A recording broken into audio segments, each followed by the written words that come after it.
Alright then. Good evening, everyone. Welcome to our 2MK DOAA 5 lounge, which sometimes replaces our Friday content, especially now that we have finished most of our bots and similar for Street Fighter 5.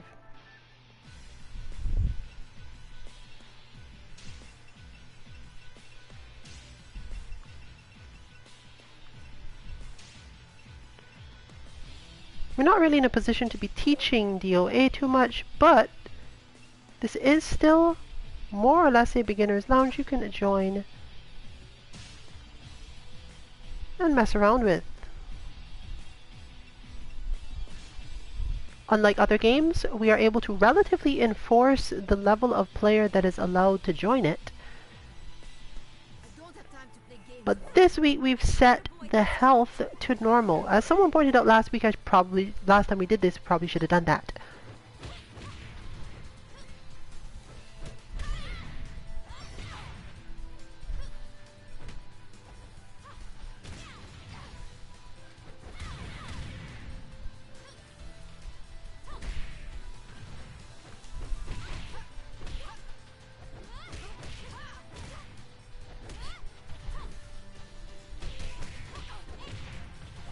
The game really doesn't have that much difference in the health at this point, so it's okay to set it to at least that much.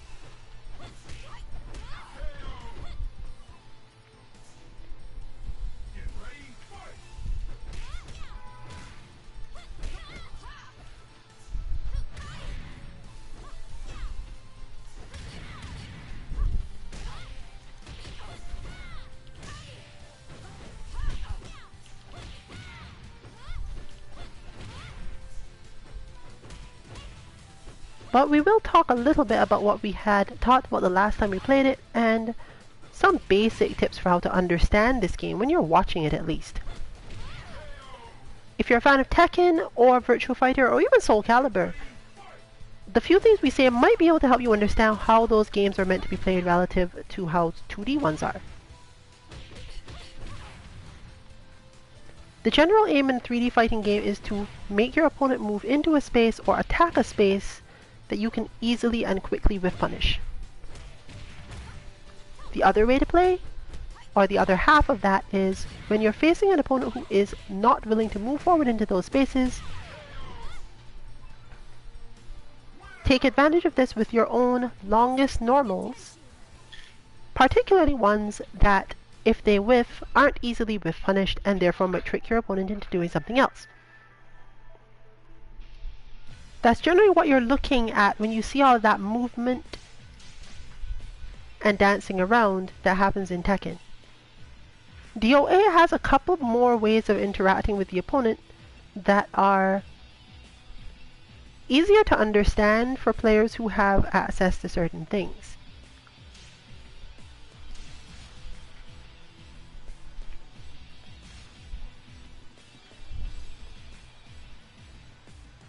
So if you have any understanding of the hold or counter system in this game, you do have one more option, but you still want to mostly stick to this concept of whiff punishing and spacing yourself relative to that.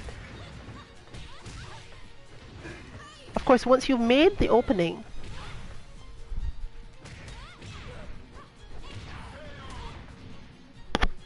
generally, pressure still matters. Pressure works a little differently in this game than in most, but that's the plan.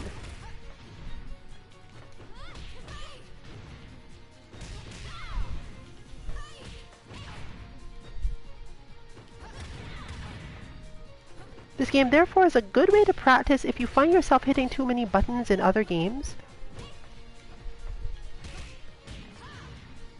since it will make you consider how much of the time you spend doing that you actually should spend doing it.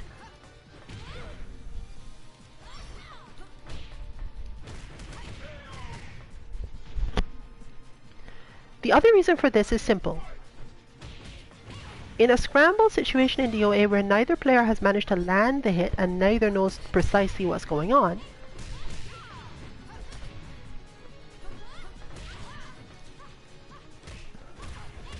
that is when the whole system comes into play as the actual guessing aspect of the game. Holds are not generally guesses. They are part of understanding your opponent's pressure strings and frame traps. But in most games, if you are in a scramble, you want to go for things like invincible moves. Very few moves in this game are quick enough to make that a really good idea.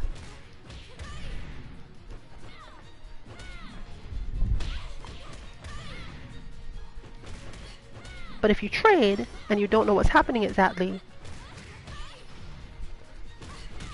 and you want to make a guess at your opponent's next move, that's when to do something like that.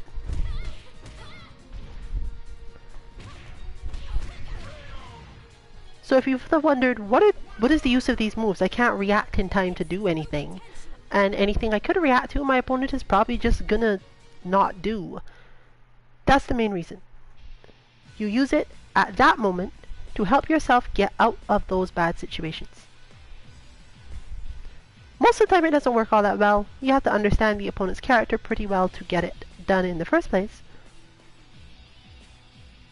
But sometimes it's better than hitting buttons, as your chances of winning out in that situation are not that different.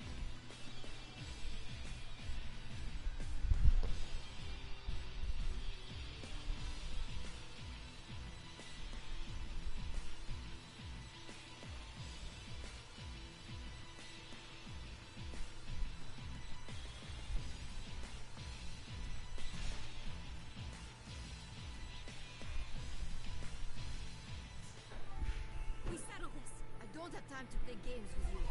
Get ready, fight!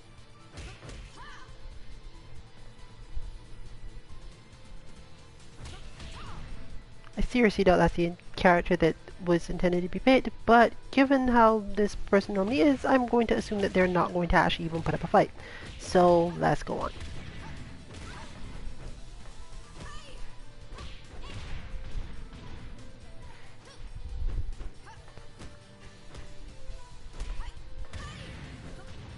Remember, there's always a little something you can learn, whether or not it be how to block, holds you can use, or position stuff.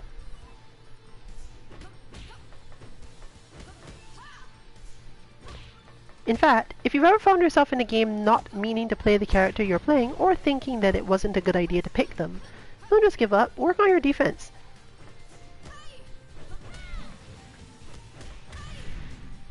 You might pick up something for your main character.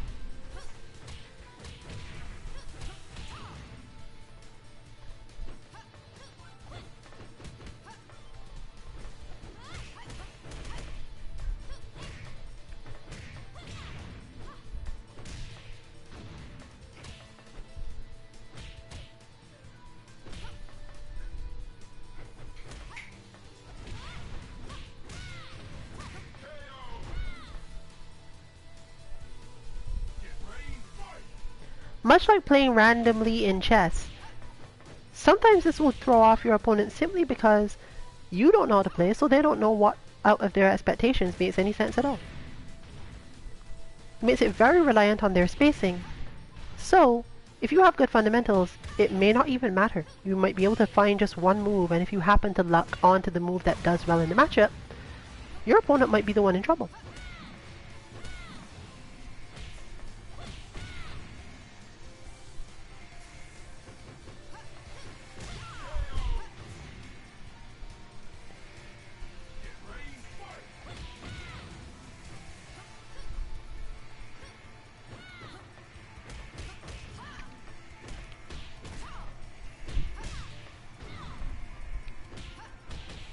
This particularly helps in 3D games because unlike 2D games where you have a lot of moves that tend to be very similar, you generally have a fairly clear idea of what will do what on any 3D game character. If they're not one of the more obscure characters, most of the time it is, oh look, I can hit this kick, and usually the thing I expect for this character with this kick is what happens.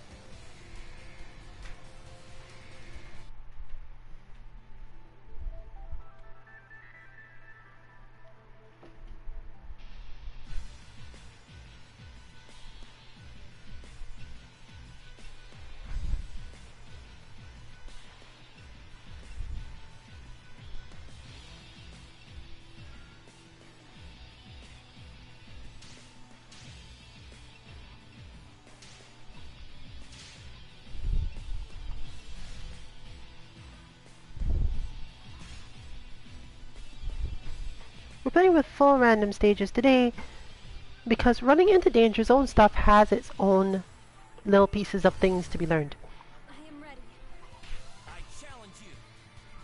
Get ready, fight!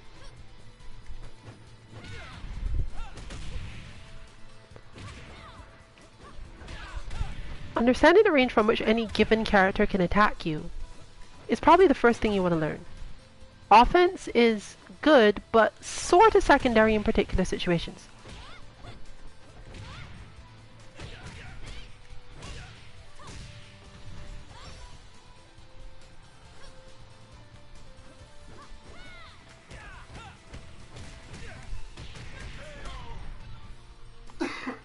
Kasumi's attack range is actually quite long.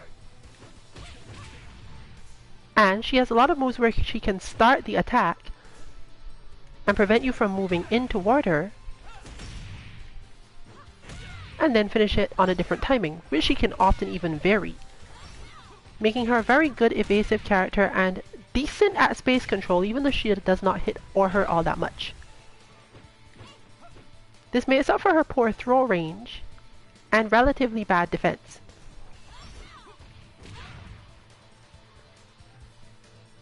And when I say defense, I mean against people who have gotten in close to her.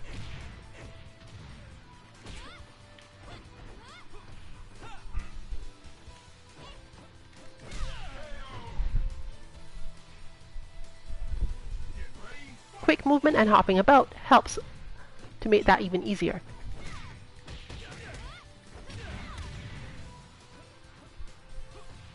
Finally, she can finish a lot of combos in ways that put the opponent down, even if not for long enough for her to get back on her feet and put into particular positions.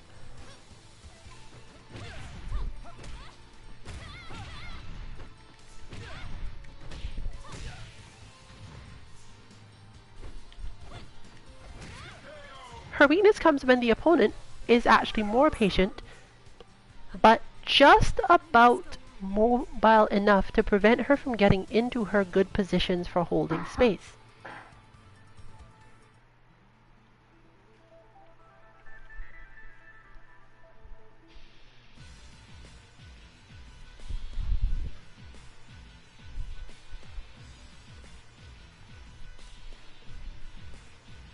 So, basically against Kasumi, move either forward or backward. To the side doesn't help so much. She has a lot of large sweeping and tracking moves that will allow her to hit you anyway, or will just delay her motion until she has reoriented herself to finish the attack.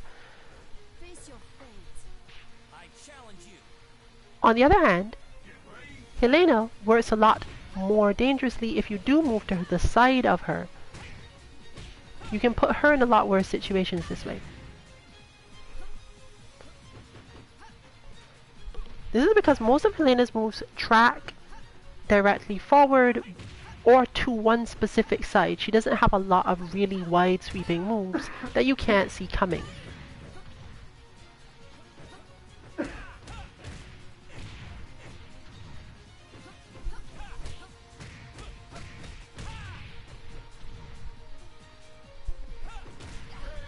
As a character, therefore, she's better off putting the opponent at a position where she expects them to let out a counterattack, and either evading it herself, or going for a hold based on the space she expects them to attack, because she can control the other space so well. Her defense, therefore, is very counter-heavy. She spends a lot of time controlling a space so that the opponent goes for a particular height of attack, and sometimes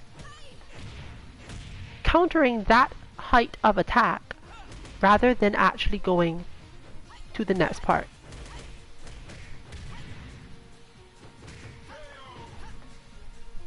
Her ability to inch forward and provoke the opponent to action is also helpful in this way.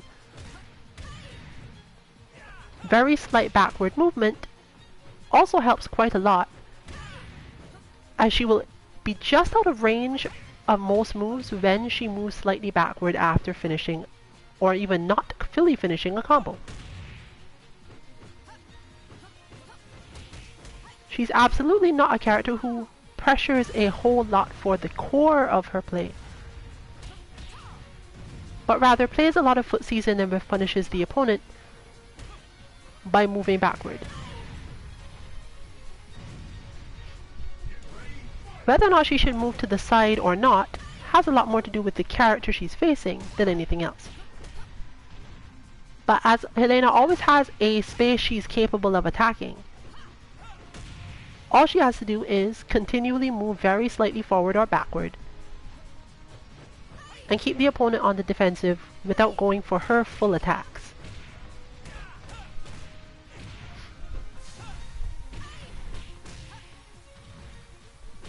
As you get better at her, you will learn how quickly she can get out of range of certain things, and therefore whether or not she even needs to walk backwards, as at certain ranges the opponent's range just won't match up and she will be able to sidestep instead.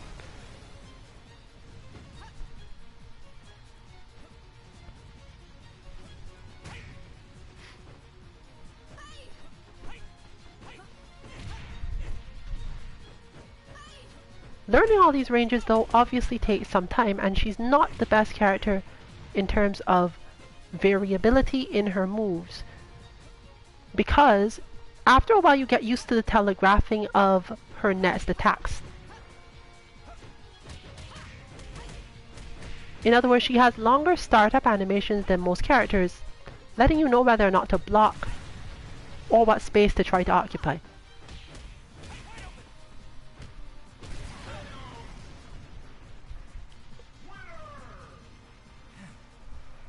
Great match.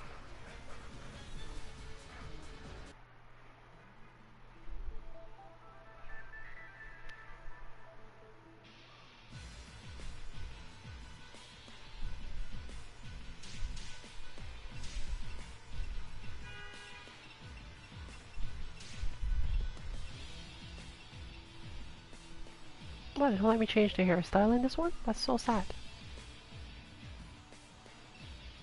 That said, it is the best costume, so I guess I'll just have to wear my hair a particular way.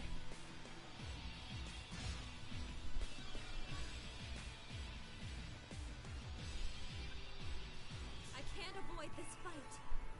Face your fate. Get ready, fight!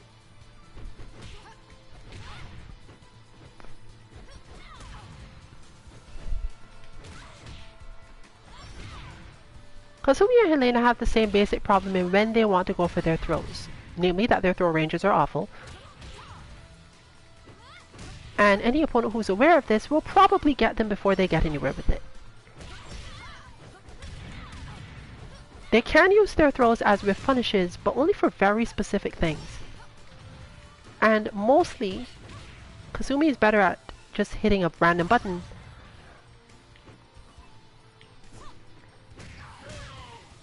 or going for a quick low, whereas Helena is better off sidestepping most of the time, even after her own attacks. She has a decent sidestep and technically can do it even from her lowest stance.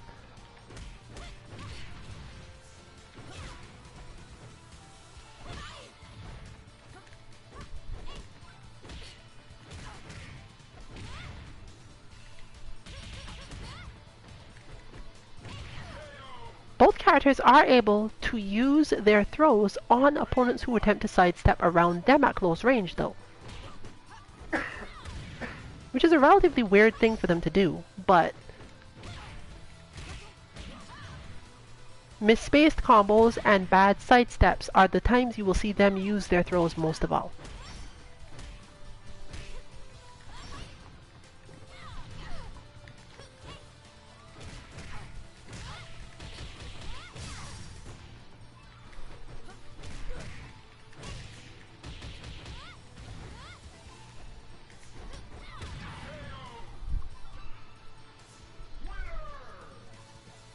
This is Mugen Tenshi.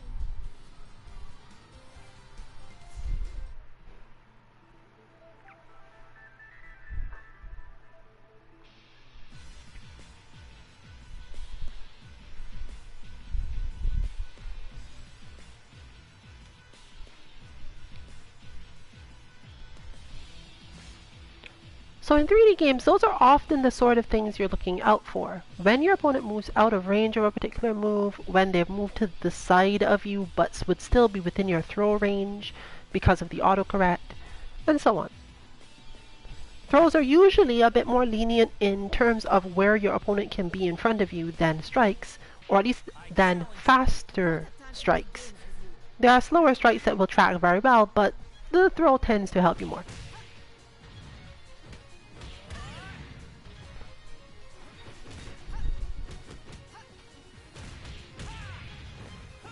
Whereas Kasumi benefits a lot more when her moves don't hit in terms of timing and speed, Helena benefits from barely hitting.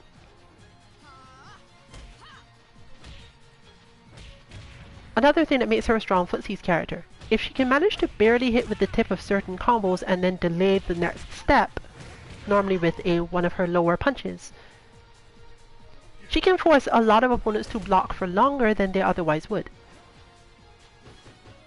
However, again, she is limited by her weaker throw range, meaning that this does not generally lead to a lot of damage or a lot of setups. She can, however, use it to reposition them into places she wants them to be rather than dealing with it herself, or take the opportunity that they have given her by not counterattacking to move herself around.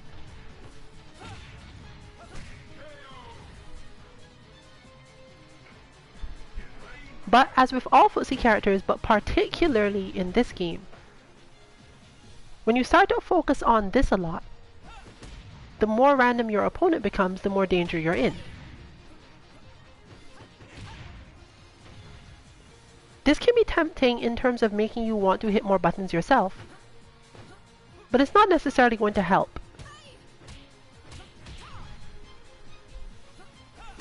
You can see there, however, that Helena does manage often, based on the plus frames of some of her more tap-like normals, to throw opponents who go for counterattacks. This is often something seen in these games. If you are just out of range and hit with the tip of your attack, and your attack is plus, your opponent, probably tired of blocking and finally trying to take their turn back, gets into trouble because they get thrown, either by extending themselves due to trying to hold you, or just by hitting a button that doesn't beat it out as much.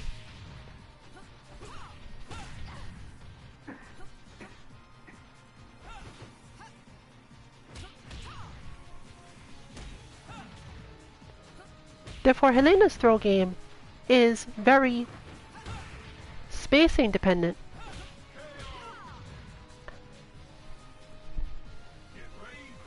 and you shouldn't think of her throws as something to break defense with so much as they are things she uses because her moves don't track well.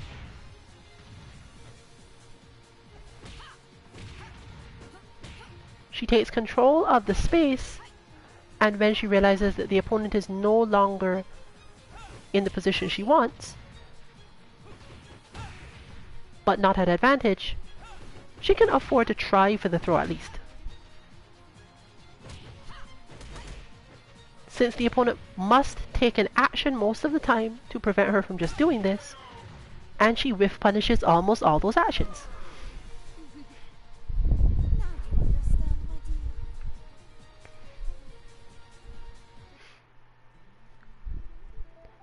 It's a relatively complex way of playing, but it is easy to remember in terms of the core of it. There's not a whole lot you have to think about in order to get it done. In terms of remembering different things to do at different times, it's identifying which thing to do, and you can build that up over time.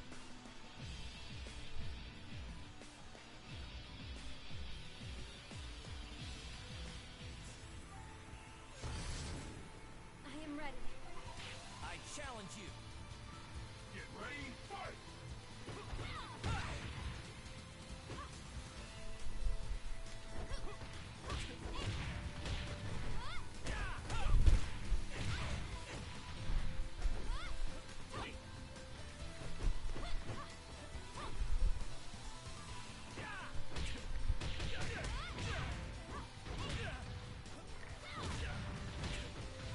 Kasumi is stressful to characters like Elliot because Elliot relies so much on being able to reach at particular spaces. And Kasumi, both by her stance, her speed, and her general way of flow, makes it really difficult for you to judge that space and be comfortable.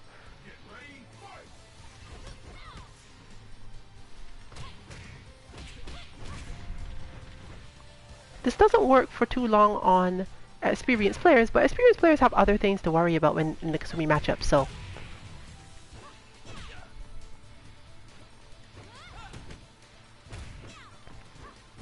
Her moves also have a tendency to recover a little faster than most players can easily counter them.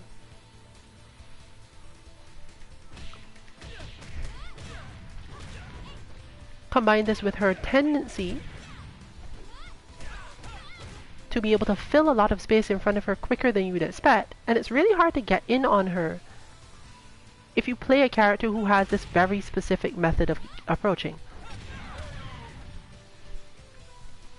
You need a very strong mid-hit to do anything against her.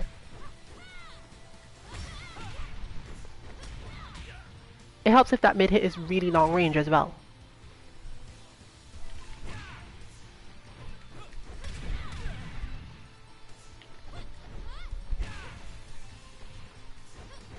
It's usually our best option for whiff punishes.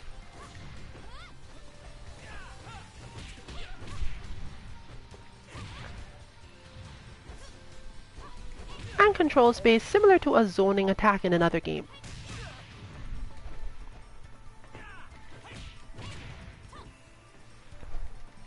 As with most of my characters, she's not easy to zone, but you can certainly make me not want to do things by attempting it. If you can space it correctly, she even finds it slightly difficult to punish it without using one of her slower punishes.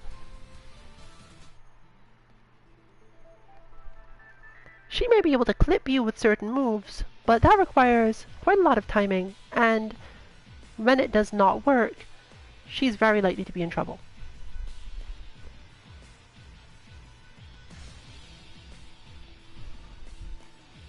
Against Helena, this strong mid-hit is not very useful.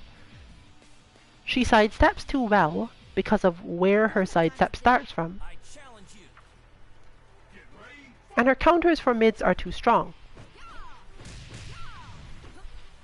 She also tends to extend her hurt boxes much less than Kasumi while launching her main attacks, so you don't generally want to do it too much.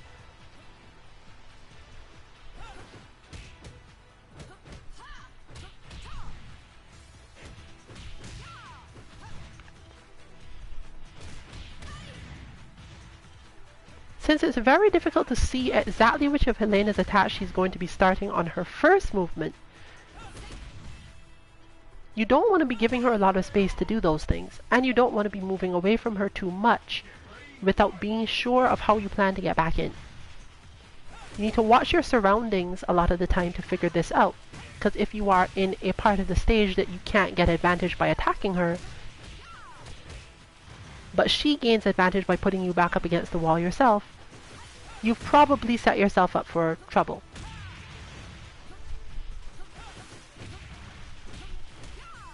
A patient Helena player will leave you there.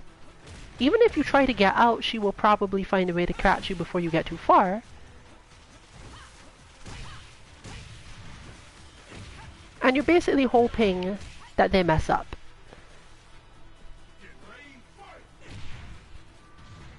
It's fine to play based on forced errors if you have a full intention of how to make your opponent make a mistake. But in fighting games, playing hoping that your opponent makes a mistake and runs into your defense stops working relatively quickly at mid-higher levels.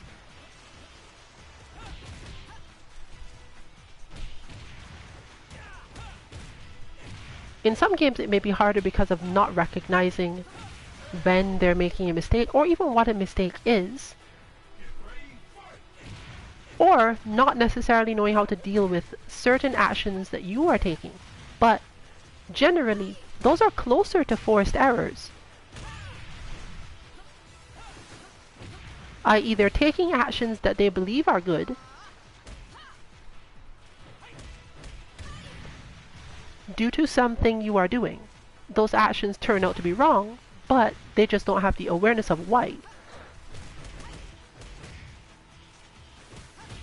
This is not the same as your opponent attempting to do something good, failing the execution of it or the timing of it, and therefore you being able to win for that reason. Now do you understand, my dear?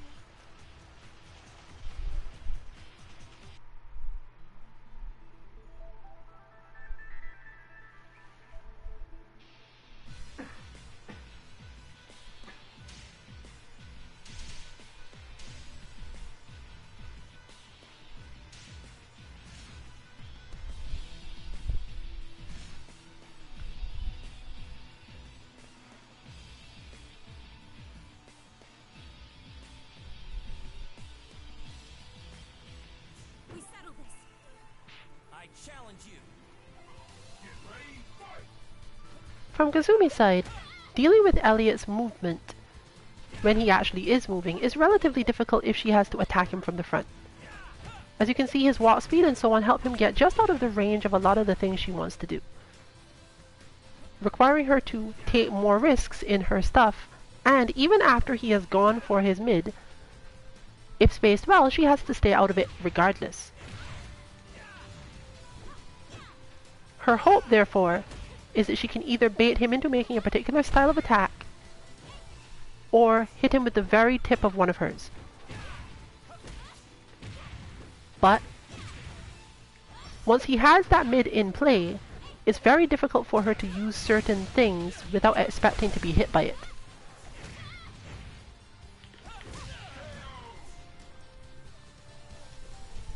Get ready, fight!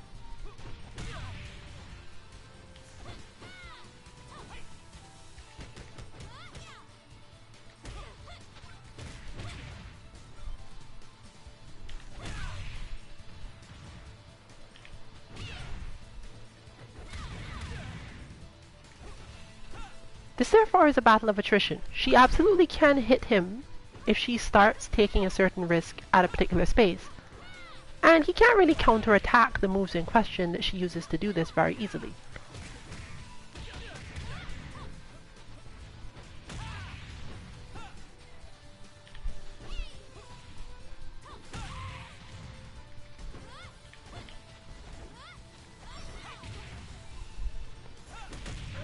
The key, therefore, in a lot of cases, is to get the life lead and hold it.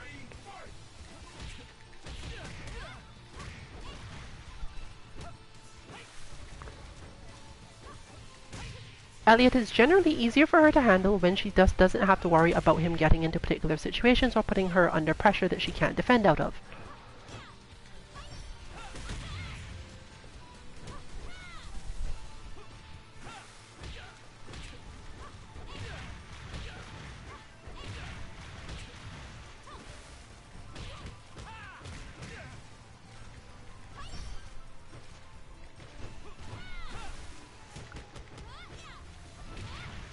That is our other main option in this matchup.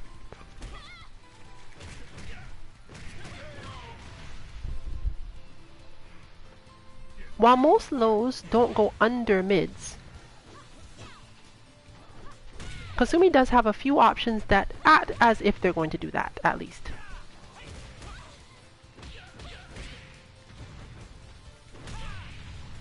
However, these moves are super easy to counter if you can see them coming, and she really has to go through like 2 or 3 moves before she even starts them, so they're relatively telegraphed.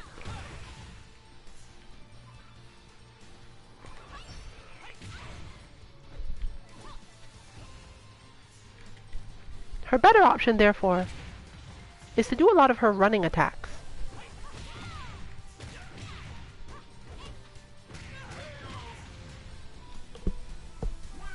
Once Elliot has decided to stay out of her range, he has 2 options. Either do this slowly and risk being clipped,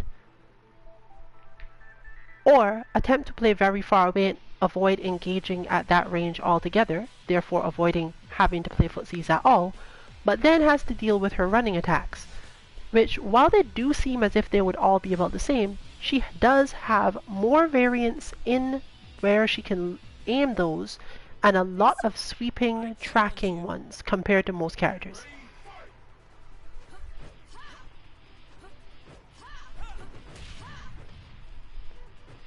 For example, you see that Elliot's longer range sweeping looking attack does not actually hit Helena if she sidesteps. Plus it is relatively interruptible. Kasumi's, on the other hand, even though it looks completely similar, is more likely to hit Helena in that tracking situation, and she has moves that do an even better job.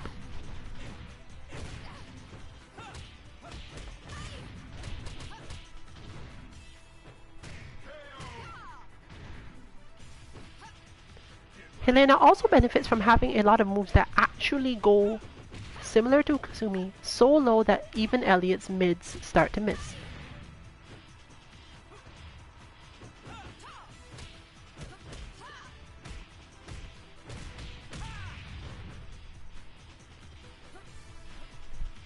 This is not really something one wants to count on, as the execution for it is a little bit complicated.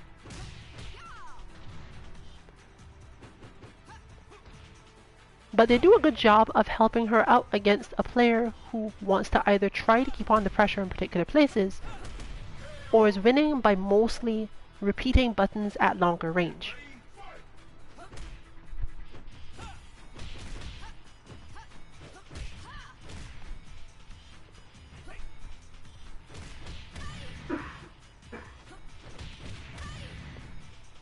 Since they must approach entirely in order to get this done, Helena's benefit picks up relatively quickly as she goes.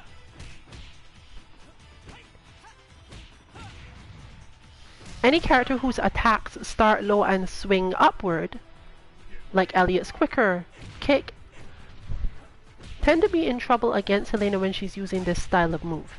However, it does still rely on her spacing, as if she's too close she will still get hit. On that note, I had a question. I seem to find that my sidesteps are much less effective the closer I am to my opponent. Is that a baseline thing, or is there something else that I need to be thinking about? The reason your sidesteps appear to be less effective at that range is simply because you've gotten too far into your opponent's move. In 3D games, you must remember that the hitboxes of moves themselves will have 3D properties. And while it would seem as if you should generally assume that they're mostly in front of you, really that's actually not the case most of the time, and there's no specific reason you should think that way.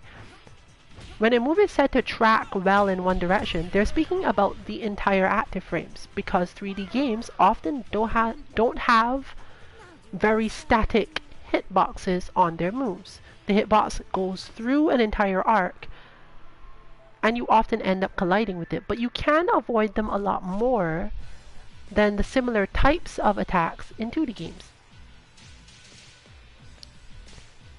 In short, being closer to the opponent simply means that while you were trying to sidestep, their move had not reached the front yet. Moves in this type of game often go through a phase where their hitbox is slightly to the side at the beginning of their active frames, and moves to its maximum extension range in front of them just a few active frames later, usually one or two, but as we all know, that's really enough to do a lot of things in this game, and any other game really.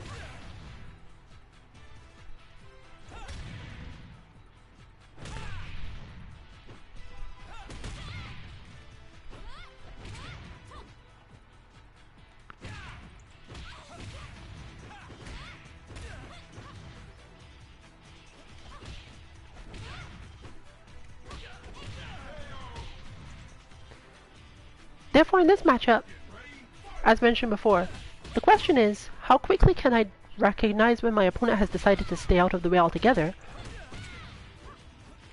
versus when they have decided to stay just in range and are ready to counter any attempt I make at running. As you can see there, you can't run at Elliot when he expects you to run.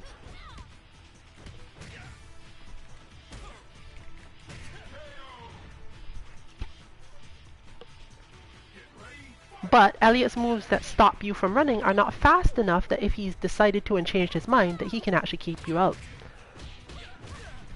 He may in fact lose out altogether simply by not being fast enough to counter or block.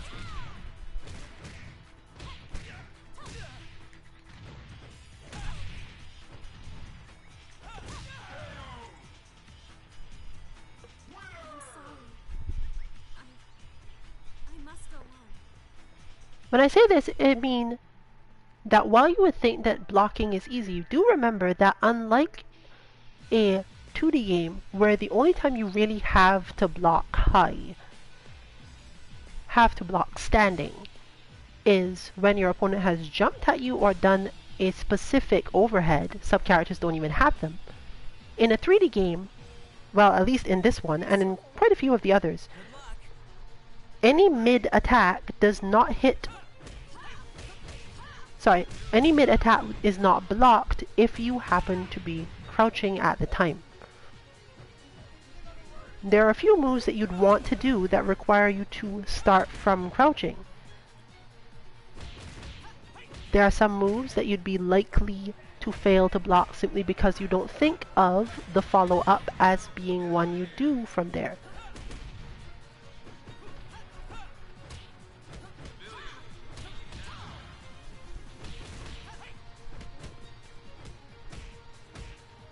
So if you're unused to this sort of game, your quick instinct as to how to block something, namely to go back to down back, may mess you up altogether.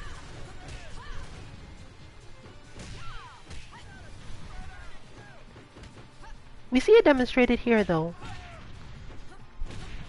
that Helena's ability to avoid Elliot's main attacks means that even if he had better ones as his main options, he would still slowly lose by attrition. He gets to do some damage, but he has to really get a good read and start a particular thing. A lot of his better attacks knock the opponent away altogether.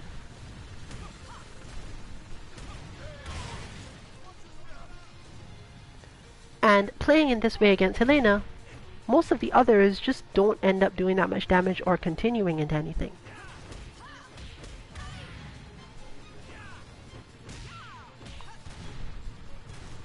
Once he's gotten into that range by missing his attack in any way, she has a massive advantage.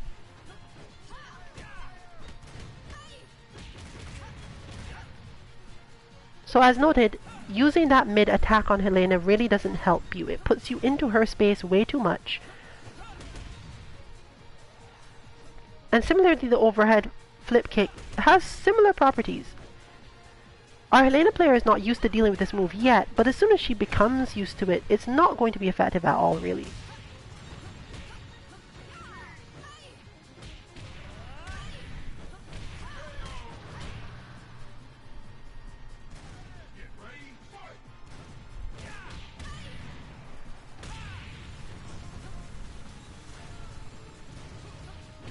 So, similar to Kasumi, Elliot can't really afford to fight from full range against Helena. He has to put himself in at least a slightly better, closer space and hope for the best.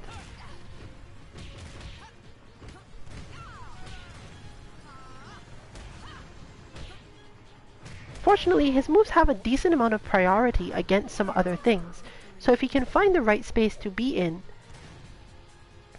he can get some stuff started with his quicker, normal moves.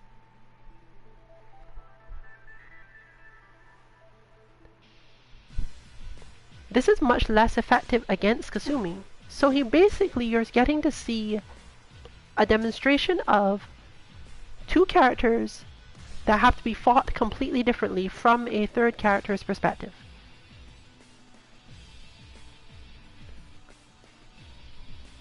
For Kasumi, Elliot really doesn't want to be attempting to tag her with his normal buttons. He wants some space, he wants to figure out whether or not she's coming into attack or not. And he wants to counter at certain positions.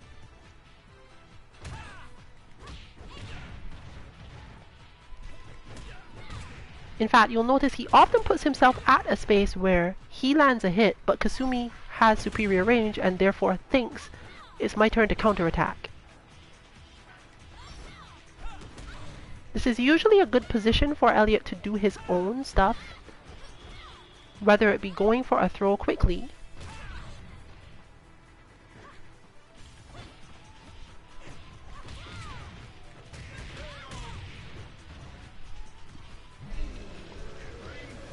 or counterattacking in very specific ways.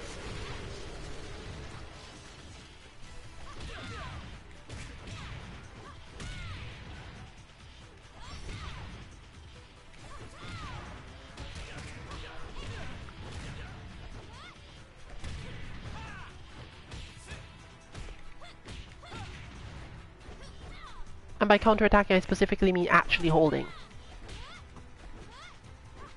Kazumi's escapes from Elliot's moves, however, tend to be strong at the range of the normals I mentioned before. You can literally decide, I'm getting out of here, I'm not going to finish this engagement. Even though I've just blocked your attack, I'm leaving. I don't actually intend to fight you anymore from here.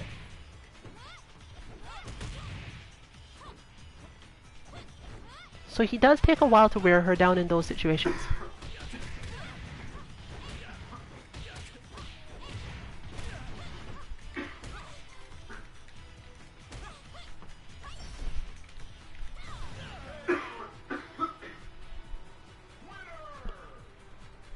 This is Mugen Tenshin.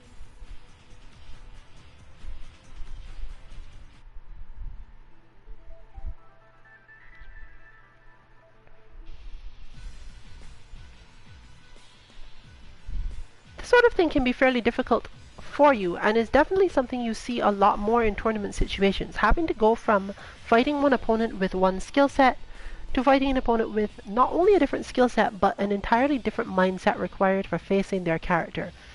You actually sometimes would want to practice that in lounges like this. Find two opponents who force you to play completely differently, and see how easily and quickly you can change your mindset in the time you have available.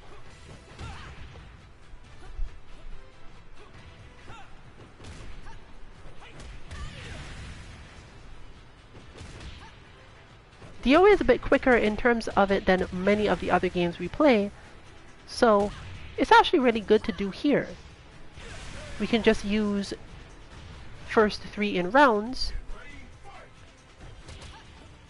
and rely on the game's relatively quick loading to get us through what is effectively first to 1 sets all the time.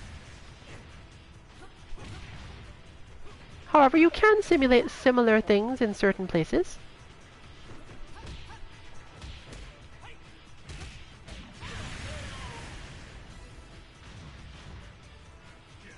And of course, if you want to play a long set, that's a lot easier to set up than finding this sort of precise situation for improving yourself.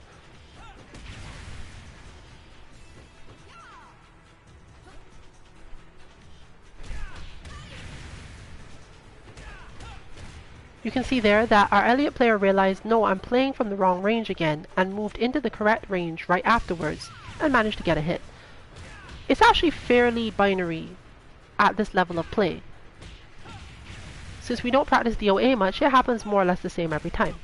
Whenever Elliot is far out, Helena's advantage is quickly shown almost all the time. When Elliot is at exactly the right range, Helena's advantage disappears and you see it the other side.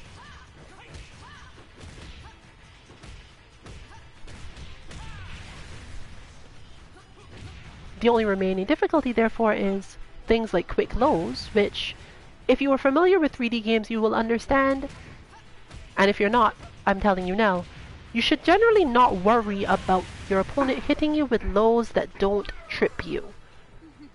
They are a way to get very small tags of damage on you without gaining full advantage. They're there to annoy you.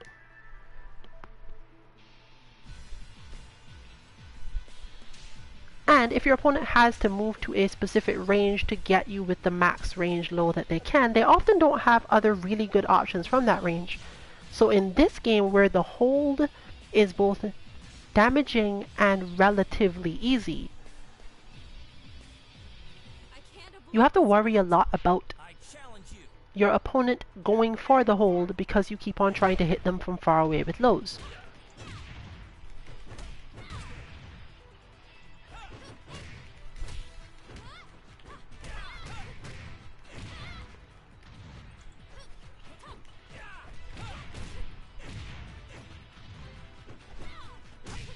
Here we see the opposite. For a while there, our Elliot player was managing even though he was staying in closer at the range where he has the disadvantage against Kasumi. This sort of thing happens when your opponent is basically thinking, okay, you know how to play this matchup, so I should play the standard thing.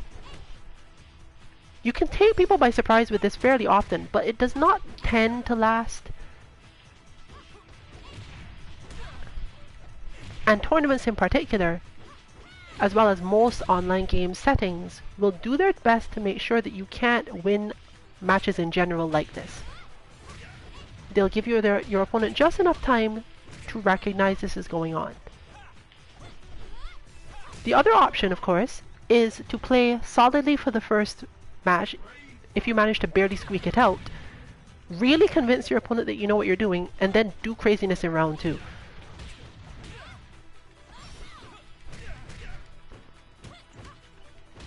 I'm not saying this is the most honorable of tactics, but if you really want to win, sometimes you can just take out the opponent that way.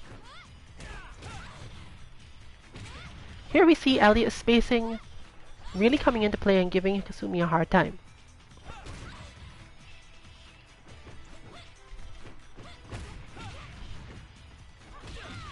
But that was a read. Knowing that my opponent was most likely going to back off, I went for the run even though the spacing wasn't actually all that advantageous for it.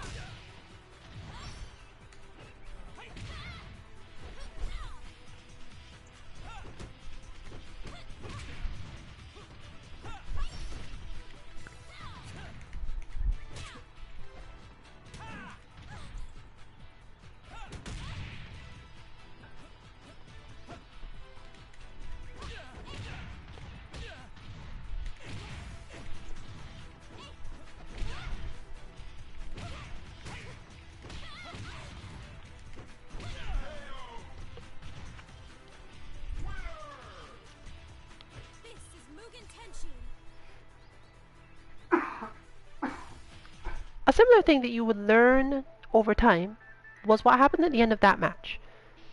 My opponent was crouching and therefore went under the low. However, Kasumi does have the capacity to follow that low with a mid. Therefore, assuming the opponent is going to stay crouching for whatever reason, I went for the mid. Face your fate. I challenge you. Since these games tend to be slower in terms of frame data, there's actually a lot more chance that you will recognize what is going on in time. But do be careful because this also means your opponent knows that you can recognize it. And it's a bit less of a guessing game at that point.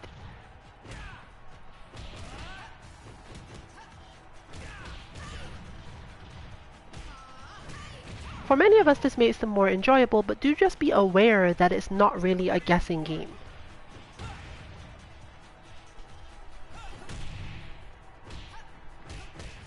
The part of this game that we would say relies most on guessing is when you do learn your holds, or when you learn your very avoiding moves. These moves have different terms in different games. High crush, high evade. But the concept is what's important, and you can learn that fairly quickly just by playing them. This move goes under highs, this move occasionally there are some that go under mids. Those are a lot less common. And they're not necessarily that they're going under the mids as a generality, just certain ones. But overall, you'll get the idea as you go that a lot of this game is about avoiding your opponent's attack by moving with your own attack through their strike space.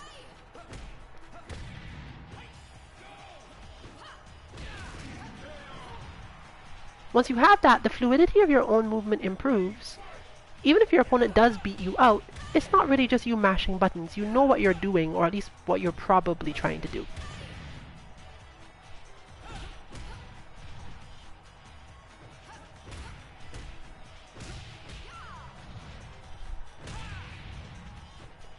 But most importantly, and the thing you should always consider when learning a new game, learn to understand when your opponent's hits don't mean anything. This is one of the key things of 3D fighting games, far more so than it is for 2D ones, because 2D games tend to have a lot more moves that have strong knockdowns, and therefore pressure, and their throws often work a little differently. In 2D games, if you expect that your opponent's going to manage to hit you, you have to care about the hit a lot more. There are a lot more knockdowns relative to the number of moves available, or to the number of moves you can't see coming.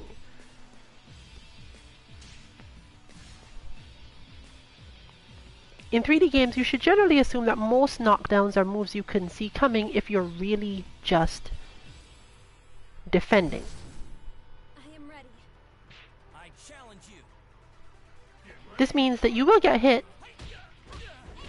if you don't know or your opponent guesses right, but you don't always have to care that you got hit.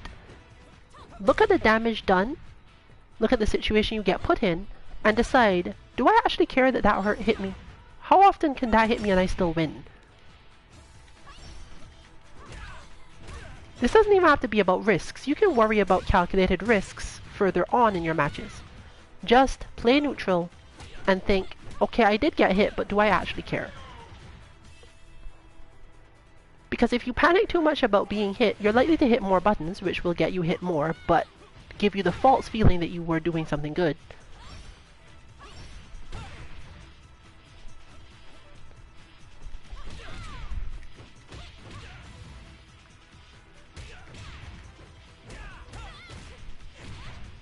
And you're more likely to be frantic and not be able to be patient about things.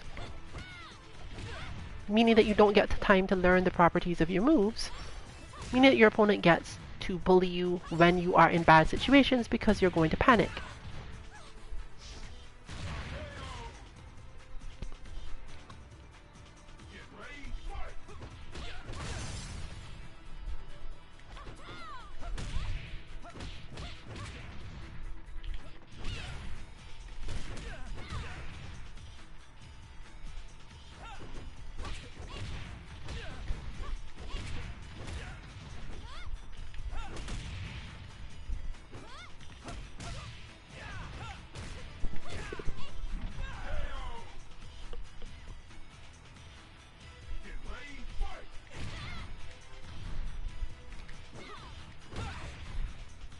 For example, I should not really care about either of those hits. My opponent has taken actions that, while good based on the beginning of the match, they can't keep those up and it be a good idea.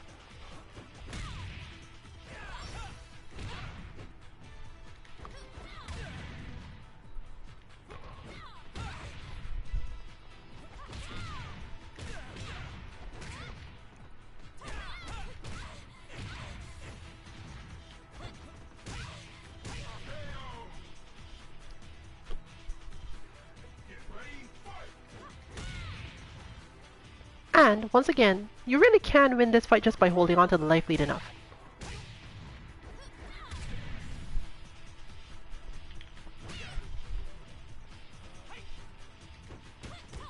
While Kasumi's zoning is not exactly better than Elliot's or anything,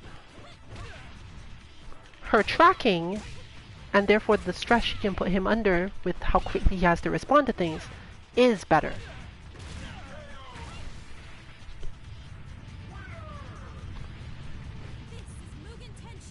When you don't have the option to simply moving out of the way because your opponent's tracking is too good, it can put you into hit this button for this reason at this time, making it a lot easier for them to control your movement and the pace of the match. Recognizing when your opponent's successful hits are actually a sign that they don't have control of the pace of the match can be really important to you in this type of game. Face your fate. I challenge you. Get ready, fight!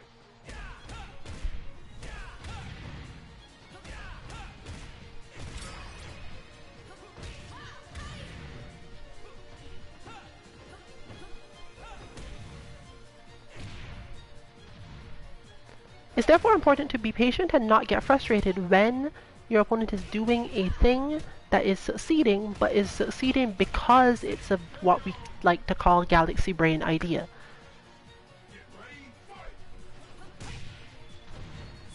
It's very difficult for an opponent who fights like this to get better at the game. So even if they manage to take some fights off you, you really shouldn't worry too much about it. What you should often do is assess whether or not they're doing that because you have taught them to do so for some reason. Because it's often that you're overdoing a particular thing and they've just happened to find something that beats it.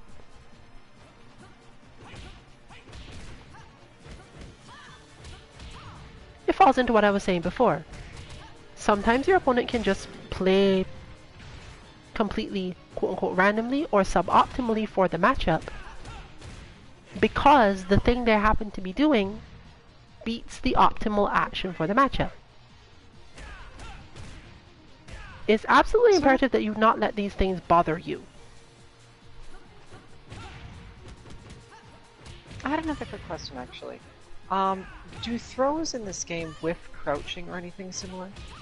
You must do crouching throws to grab crouching players. Aha, I see. Alright then. That explains how that went.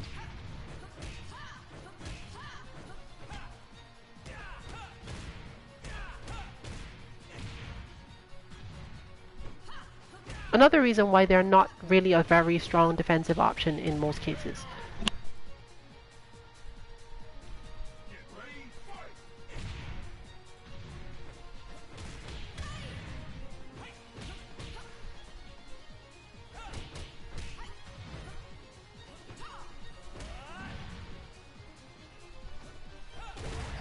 They're much better defense when used against a move that has whiffed to the side and you don't have a move you're confident will hit the opponent. Probably because you were moving and didn't expect them to launch that particular attack or something. Just hit throw immediately. Hope for the best. Also, since they tend to move you very little, whiffing them is not usually a big problem.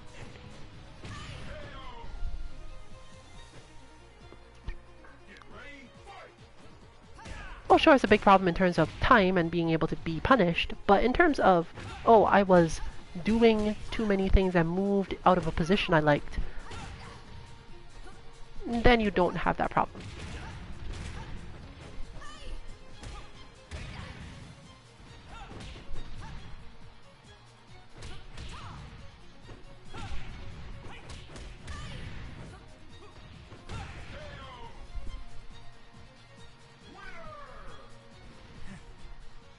Great match.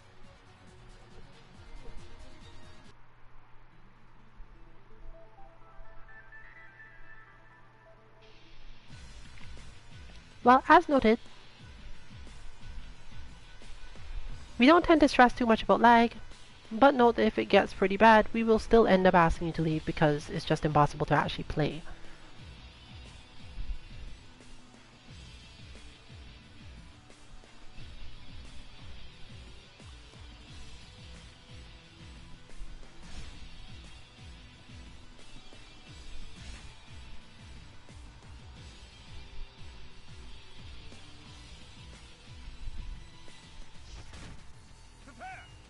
I don't have time to play games with you. Get ready, fight!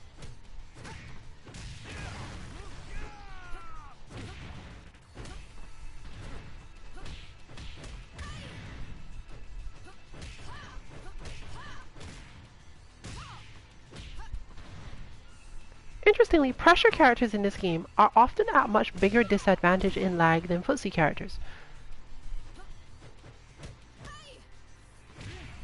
Since you do have to move in, you won't be able to see what your opponent did, so you can't use your avoiding style move until you've seen them a couple times. You might get hit and knocked down before that works out for you though. In other words, confirming that you have reached the right spacing to launch your attack is more important than just hitting the attack. You're often not close enough to keep this up directly, and opponents trying to sidestep or move back out of the way, they know where they are on their screen. They know where they're going to go when they've done this move. You don't.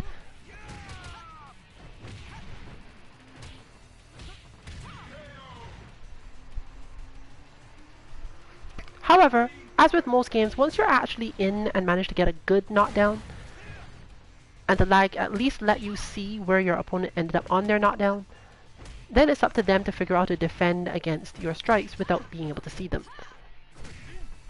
This is something to bear in mind because we all end up playing laggy matches occasionally, and I'm sure we would all rather not get beat up terribly as a result. Learning to play in lag is at least partially something you get to deal with in online fighting games. So in this matchup, for example, it looks laggy to me, I can't be sure. But Helena's best bet is to actually try to stay out of the way or sidestep or side roll on Wake Up to make things as difficult as possible for Hayabusa in terms of getting his combos started or his pressure going. He's not necessarily a character who can't fight footsies, but he's not... In this situation, he's probably not the best for it.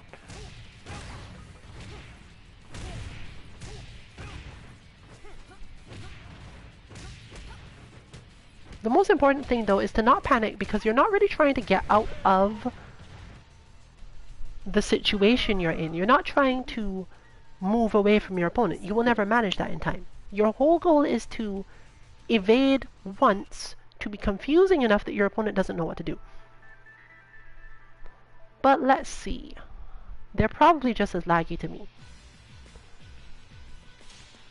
And Kasumi suffers a lot more in the lag than most characters.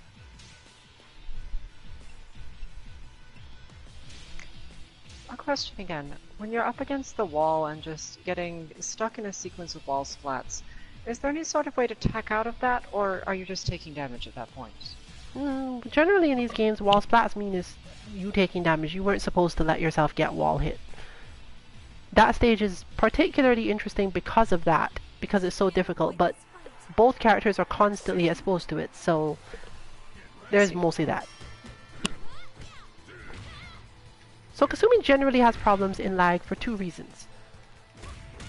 Her tracking works well, but she must always she can't time her trickier stuff properly if she can't tell where the opponent approximately is.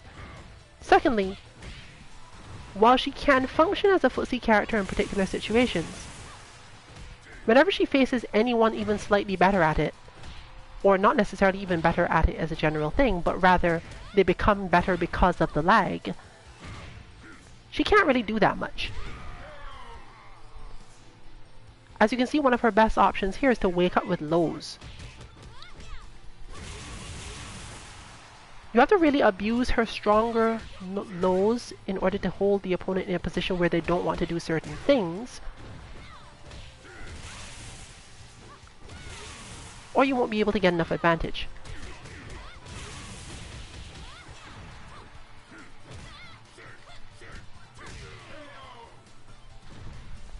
Since so much of what she does is aiming to hit the opponent with just the tip of her attacks and space perfectly, losing this ability due to lag is just crippling in certain ways for sure. Of course, you can just go the other way and realize your opponent can't see to decide whether or not to block her mix-ups. And that's where the lows come in. She has good enough lows that will clip people and actually function as somewhat knockdowns. She won't get good damage off them, but if your issue is that you're facing too many footsie style things and you can't function in the lag, it generally helps if your opponent is staggered on the ground.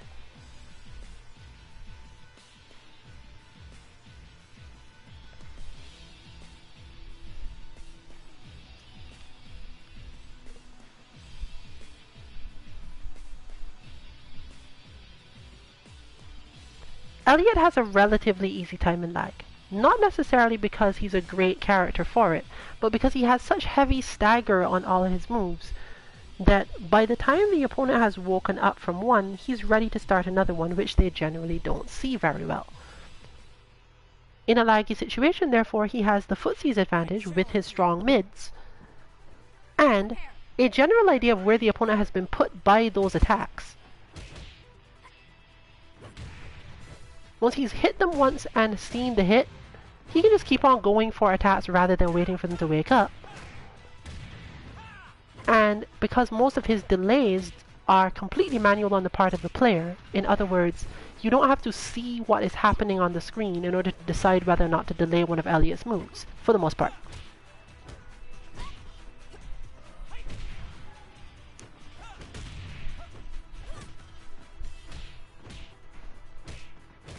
His problem, of course, is when he does whiff, his defense is relatively poor, and he doesn't have a lot of good moves to stop the opponent from keeping it up, even if they make a mistake. His knockdowns and staggers are slow enough that once they get in on him and make him block, even if he does manage to counterattack, unless he does his actual hold, they get to keep on attacking.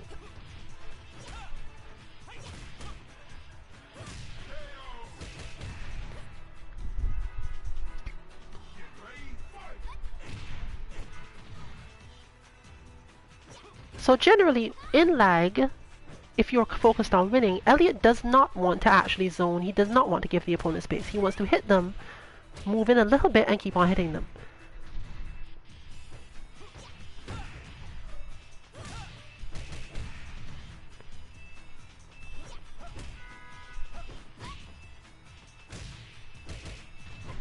As you can see here, every time he lets up, the opponent gains more space, and he is no longer in a position to gauge where they are to defend himself properly with his other zoning tools. So he should generally just go for it, and then whenever they do manage to hit him, most likely they'll knock him off, or he'll just win by damage.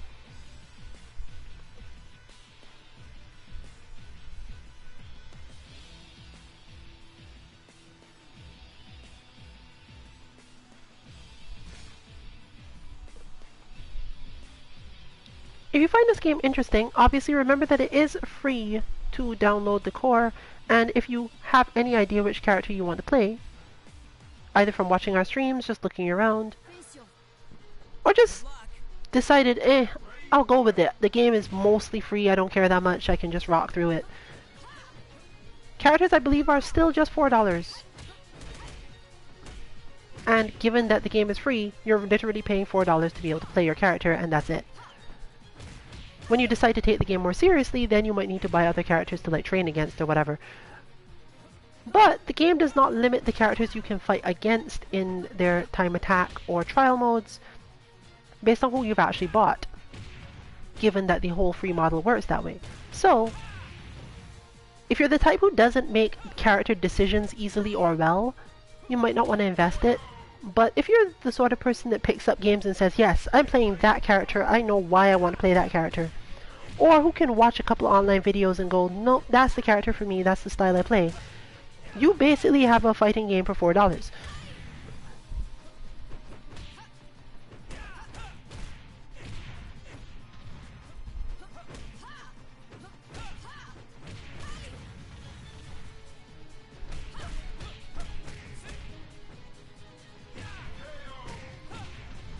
Also, while it does not seem so often at the times we're playing, it has a lot more to do with the specifics of the East Coast, West Coast, and the way that the lounges are created. This game's online scene is not super active, but it's definitely not terrible. You will find a couple of opponents. And again, since it is mostly free, you can just get your friends to play instead of waiting around for that.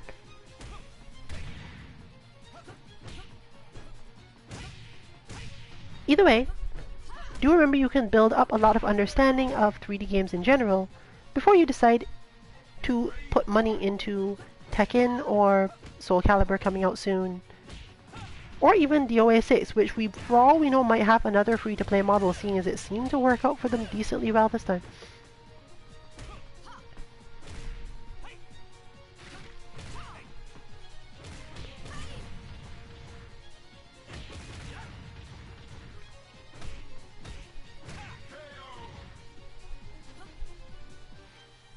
As we see, the matches get closer as you have a stronger understanding of what to do with your character, obviously.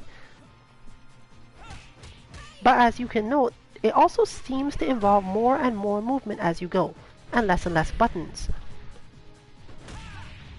This is the standard progression through this type of game. Buttons are much more precise when they're hit.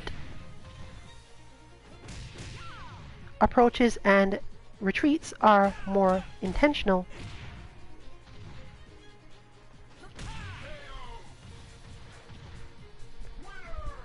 And movement increases as a whole. Defeat anyone.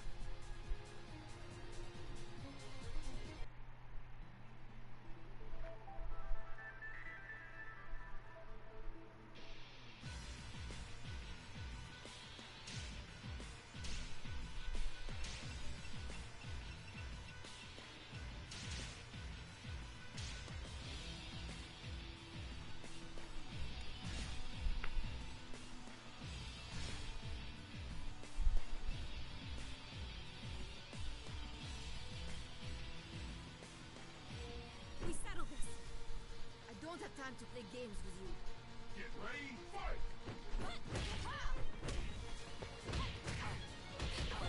This is the other way to handle Kasumi.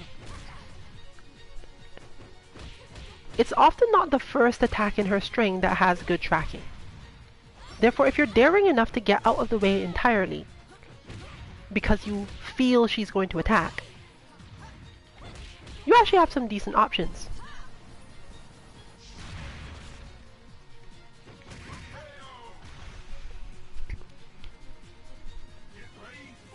This is why it's important for Kasumi players to be patient with opponents who know how to fight her in particular situations.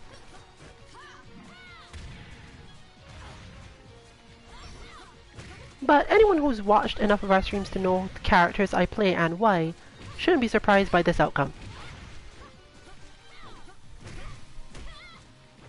So you can't just move around all the time, but a healthy amount of sidestepping in just random neutral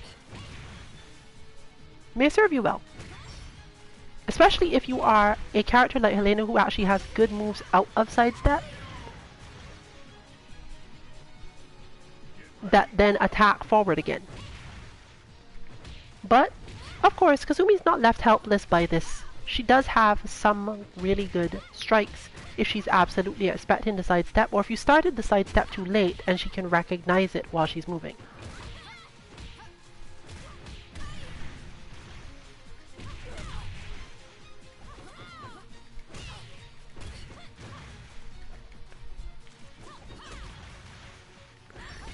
But as you can tell, it gets kind of interesting at that point.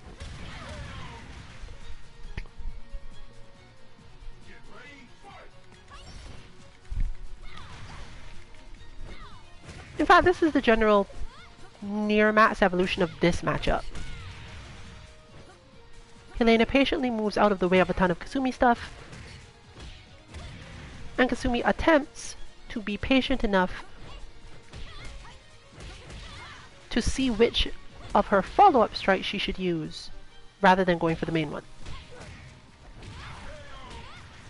Or to confirm a hit if she managed to time her sidestep at the right timing. Helena then throws back in her attacks into the mix and you have a match.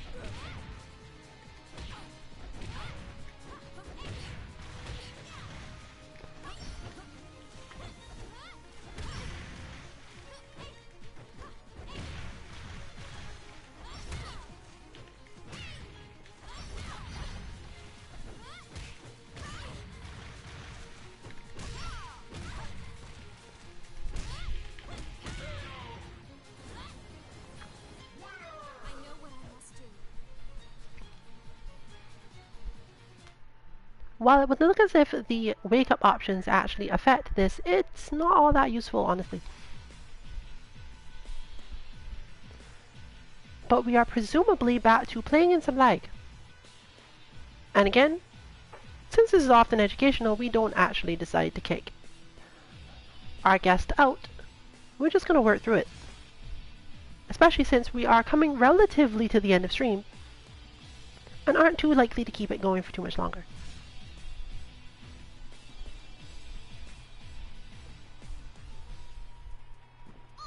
So, Hitomi, a character who she's relatively familiar with. But Hitomi's problem in lag is that Hitomi is relatively linear. She has some good tracking moves and some good strong forward offense, but for the most part against Hitomi and lag, you just need to block.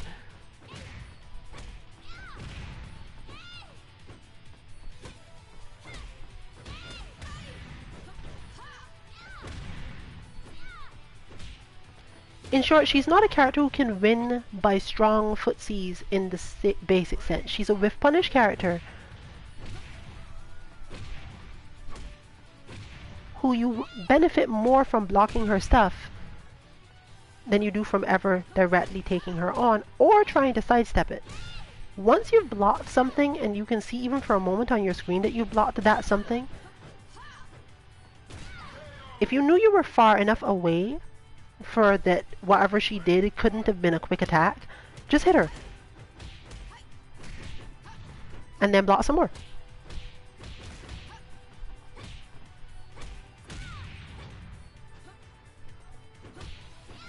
She does have decent lows which make this at least somewhat complex as a strategy, but if you expect your opponent to worry you with their lows very much, you have the wrong problem and should just be hitting more buttons.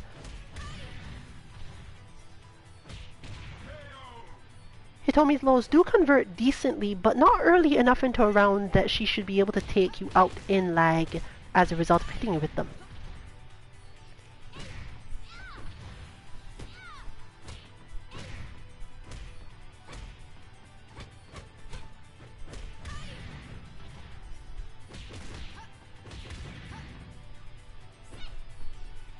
So, mostly, especially since this game doesn't involve a lot of actual walk back, just block. As soon as you can confirm that the block was effective and that your opponent was decently far away when they went for the attack, you can counterattack Hitomi decently often. This is because your opponent cannot necessarily see how far away you were to decide whether or not to hit one of her crushing attacks.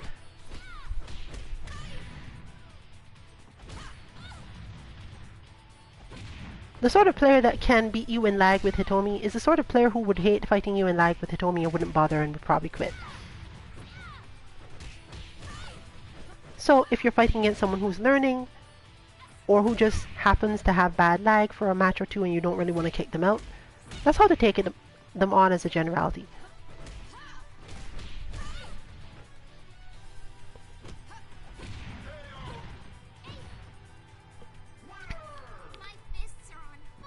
But do remember that if you're using your standard instincts for blocking from your 2D games, you will end up getting hit by a lot of mids, and you do have to remember this to avoid the frustration of feeling like you should have done better in a particular situation.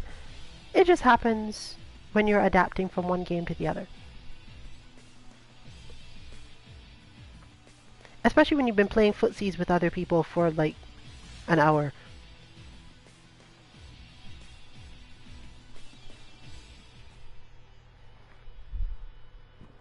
Good luck.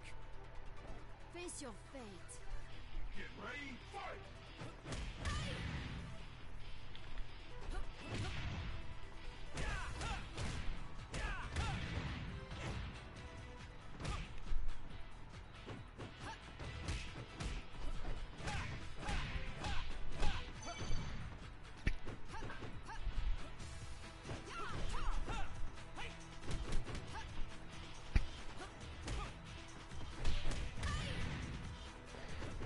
We're seeing a lot more of the specific spacing from Elliot, making Helena's job generally harder.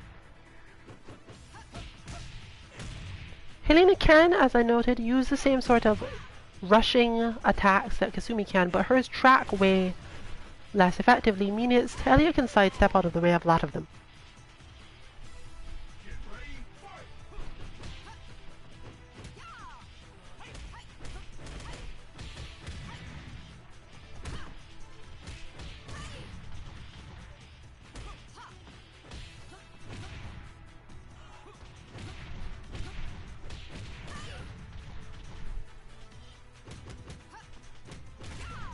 We see here the strength of Helena's long lows and her ability to stay in that stance, which while it seems like it would really telegraph the lows themselves, she does have so many other options from there that it's really not helping.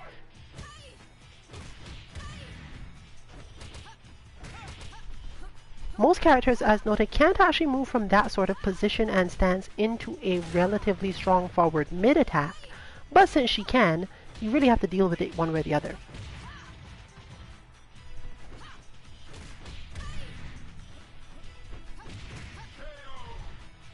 Your best bet is to dash out of her way altogether so that you don't have to deal with it, but do remember that that stance is effectively a mix-up for certain opponents. Very slight backward movement is a much better defense than trying to hold her or trying to figure out how to deal with the situation. This is why this is such a strong stance for Helena to be in when the opponent is near a wall, as there's nowhere for them to go. It's more or less her corner guard for this game. Once she has them in the corner, taking out this stance means that they don't have a clear idea how quickly they can attack or where to go directly to get out of it. Now do you understand, my dear?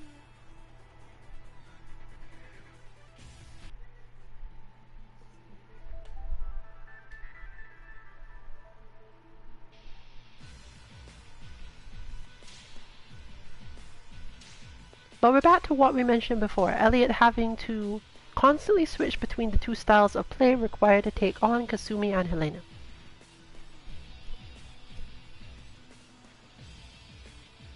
Elliot has hairstyles. Oh.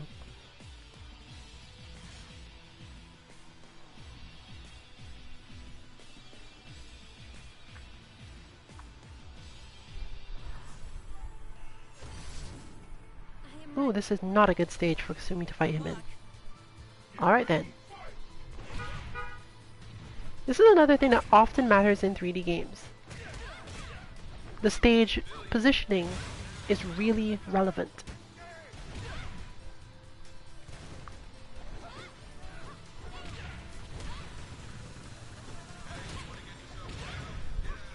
Kasumi really needs to be able to move to and from certain positions against Elliot in real time. So very small stages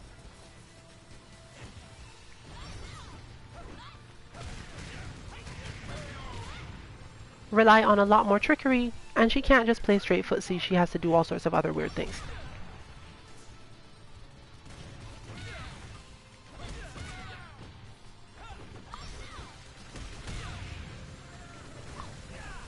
Fortunately for her, the opponent has to pay a lot more attention to timing than they do to spacing, or they won't be able to punish her for much, meaning that she does get to spend a lot of time setting up positions she prefers to be in, simply because they can't afford to spend all that mental effort on putting themselves in those positions. At least not advantageous ones to them. As you get higher in the ranks, of course, this will not be an issue for your opponents anymore.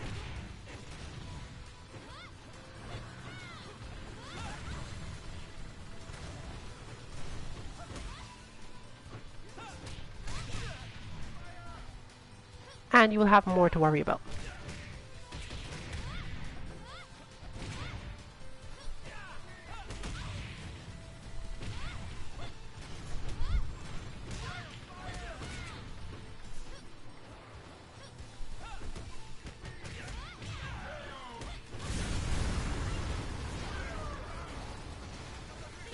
So, even though it seemed small and difficult to notice, each time I found myself too near the wall, I would specifically move away very slightly. And that very slight move away from the wall prevents the chance of getting hit by Elliot's mid, knocked back toward it, and having him be able to reposition to pin her against the wall. This means that he would have control of the center of the stage, whereas she would be at a very fixed distance and find difficulty in moving in on him because he could always respace himself, whereas she could not. Even if you don't have time to put a lot of space behind you or hold control of the center of that stage, for whatever reason, moving just a little bit away from the wall so that the angle of attack of your opponent's moves does not put you up against it can be useful to you. Time to play games with you. I challenge you. Here's another stage with a similar setup, but a bit more space to move in.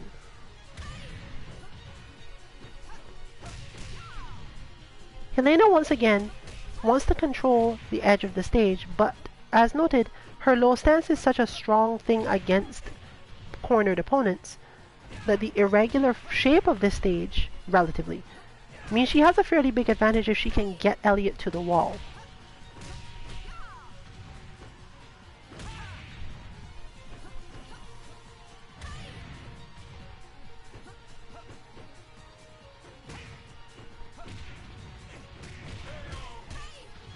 Similarly, Elliot's good attacks do a lot more useful things for him when he's able to capitalize on them quickly.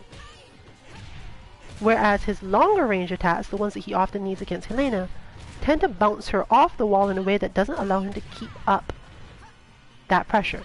When you're better at the game with him and know a lot more of his specific moves for that, you can probably find one or two setups that allow him to keep the corner, let's put it that way, against her. But putting her there as a beginner can be a little bit hard because of what you need to do.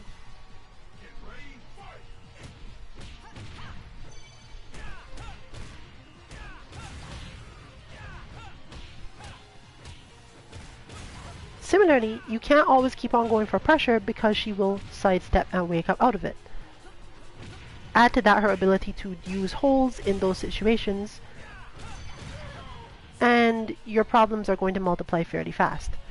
All she really has to do on wake up, therefore, is block, and Elliot's problems multiply even faster.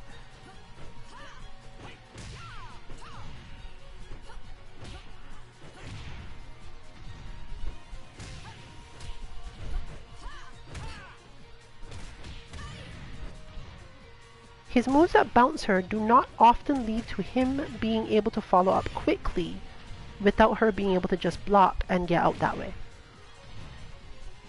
She can often sidestep and then block if he was too far out, meaning that she really just gets pure advantage. His moves tend to move him forward. She can sidestep so that he is the one closer to the wall or corner and then block his attack. He's not in position to throw her, so the whole thing just falls apart.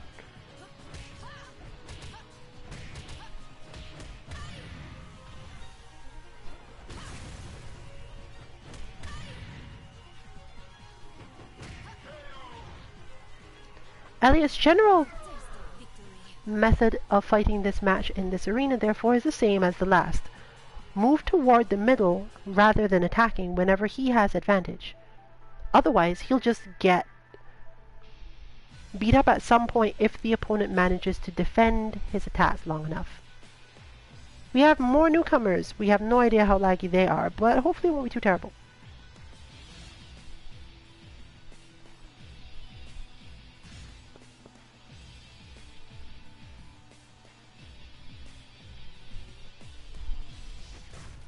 Prepare.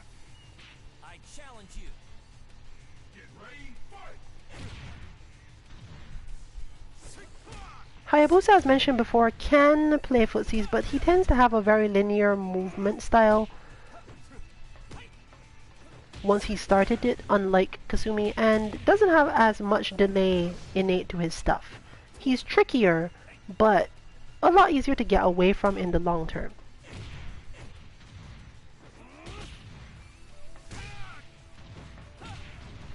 He is, however, not as easy to hold, and he does have some good, very long-range attacks, as you've seen there, which are not super easy to sidestep, honestly.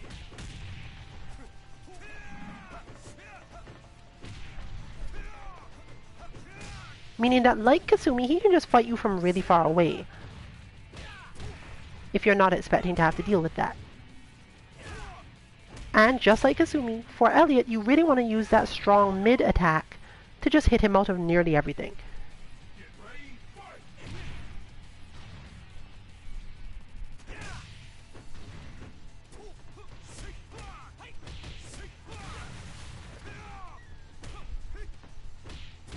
This is another stage where Elliot's aim is generally to move toward the center whenever he gets a knockdown, in order to keep himself from getting into this sort of thing.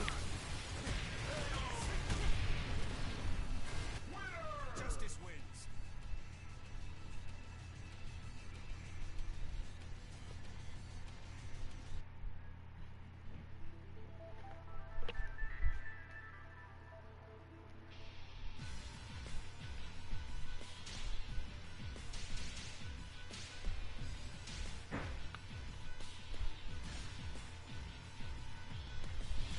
So we continue with the random stages to get more of these little bits of experience and understanding. But it seems that we're getting the rematch in the Ice Kingdom. This is an in-joke, you probably won't understand it.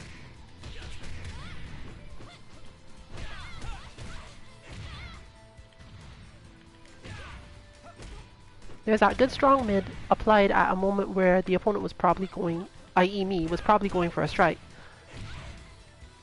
And a little bit of movement in the stage there helping out.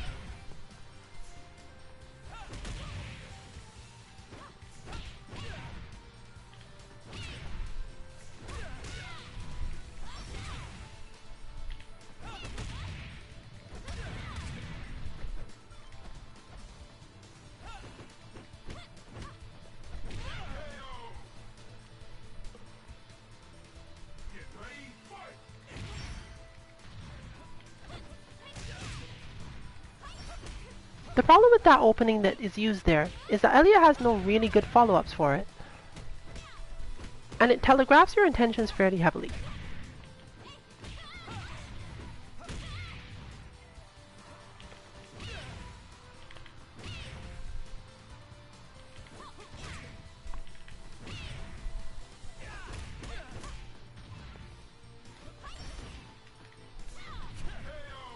By showing your opponent that your aim is to stop them from approaching you in particular situations, it makes them much more confident in terms of being able to strike in ways like that.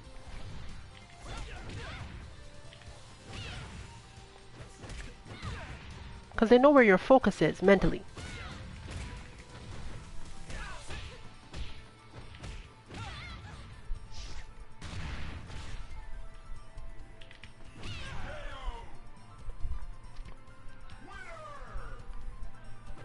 In short, it's sort of telegraphing that you're scared of their range, which means you're more likely to defend when placed into a running mix-up.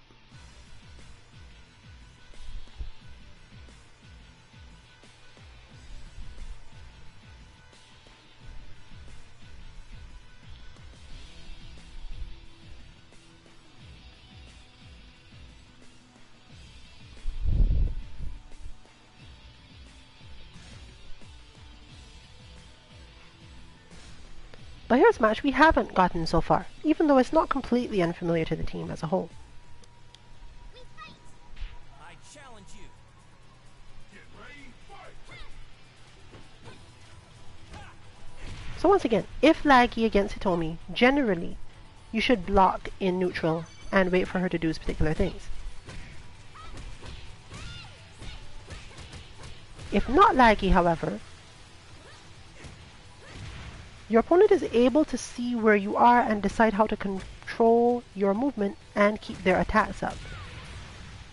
She has a lot of really good, quick forward normals that give her a form of defensive space control, and her slow forward normals are very evasive. They're not tricky, but they're definitely evasive. Generally, therefore, it's a mix of two things. When Hitomi is far from you, you want to treat her like Helena and sidestep when you can. Don't counterattack too much immediately. When she's closer, aim to find the right spacing and timing for your throws, or if you're confident, holds. That's basically all there is to it.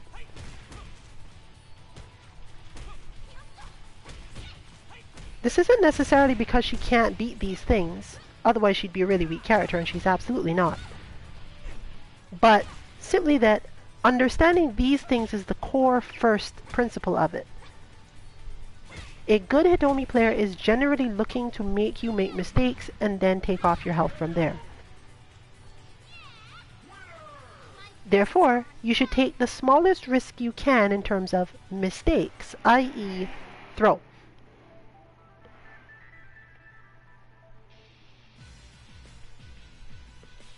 Since she doesn't have the greatest sidestep and not a whole lot of normals that will evade the throw or really good lows that she would immediately want to go for,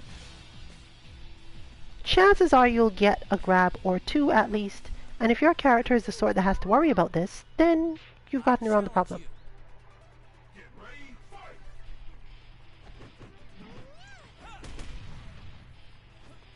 Honoka's unconventional movement generally means that she can be played as a zoner if you really want.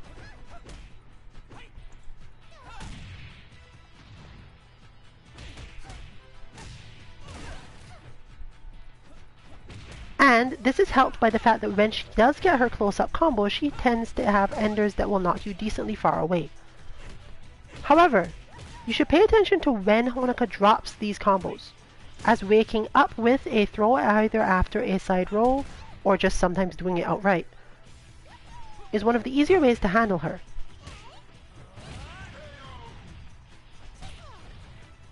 When you do sidestep against her, you still generally want to use your throw as one of your stronger options for dealing with her pressure and stuff. She tends to extend her hitboxes and normals into your space quite a lot, and while not every character has a good button to hit back, because she does move to the side quite a bit and has a lot of weird startup things that can evade, grabbing her is not usually as hard. You do have to pay attention, like Helena, to when she's gotten herself into one of her better spacings, though. The good thing about the character is that usually, when you'd have managed to throw her, even if your throw isn't a knockdown throw, she doesn't have advantage from there. She either has to return to her zoning plan, or hope for something crazy.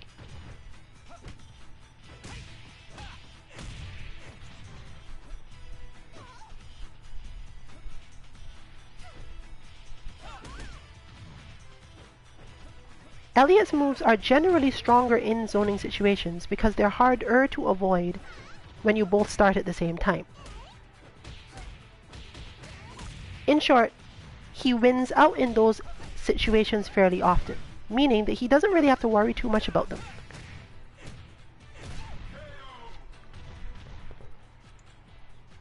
Get ready, fight!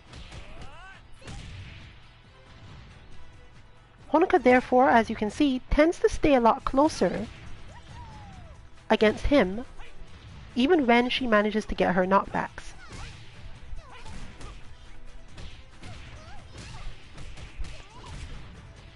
But since she doesn't have as many good lows on the approach, it's easier for her to be caught and countered. Can you stand up?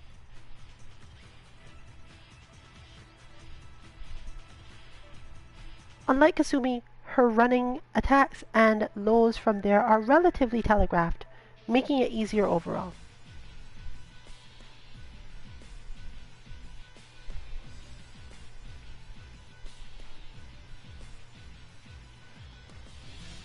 This is again mostly beginner advice. Don't go taking this to be the way you play this game, because you have to get past the basic understanding of what certain characters do and how to try to deal with them before you can do any of that. I don't have time to play games with you. I challenge you. Get ready, fight!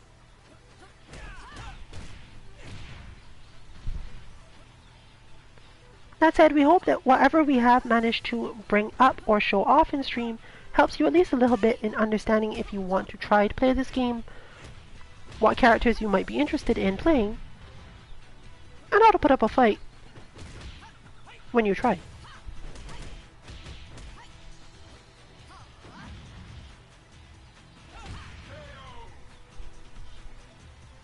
No, that is my personal opinion that in this game, fighting in CPU it does not necessarily help. I'm not really one person who tells you never fight the CPU in games because it doesn't teach you anything. In fact, this game is the opposite. The reason I would tell you not to fight the CPU is because the CPU is either going to play terribly or do a lot more things than you can understand within the time frame it gives you to understand them.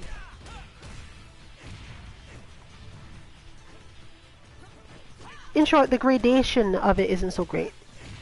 This has to do with partially with the way that these games work in the first place. My advice basically therefore is try to understand your character as much as possible, either from guides, things we have said, or just applying concepts that have been explained in either our stream or the guides to your understanding of the character and game style before you even try. Come up with your style not by experimentation, but by planning and thinking about it and taking advantage of whatever you understand relative to this martial art or that martial art that the characters are supposedly using, rather than doing any of that. That said, this will be our last match. We are coming to the end of our stream for tonight. These are usually not one of our 3-hour launches. We saw a little bit more. We saw a bit of Hitomi and Honoka, who are not often seen.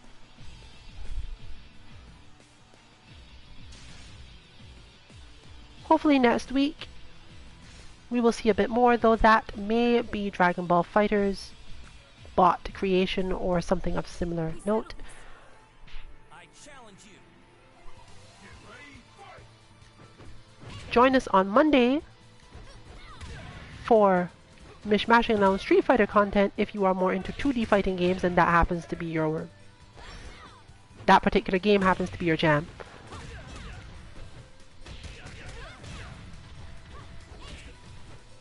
And if not, well, Tuesday is Guilty Gear.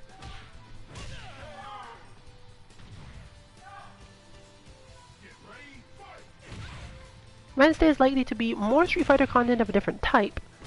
We're not quite ready to pick up Under Night as something we do weekly.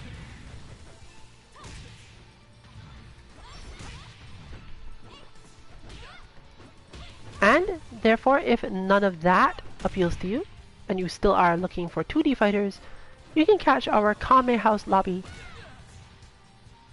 for Dragon Ball FighterZ on Thursday.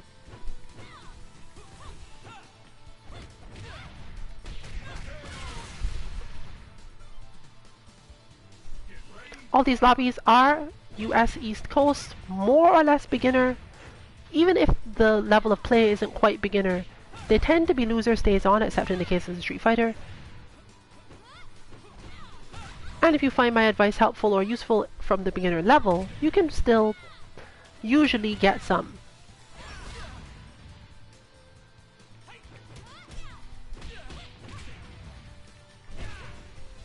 Ooh, that mid.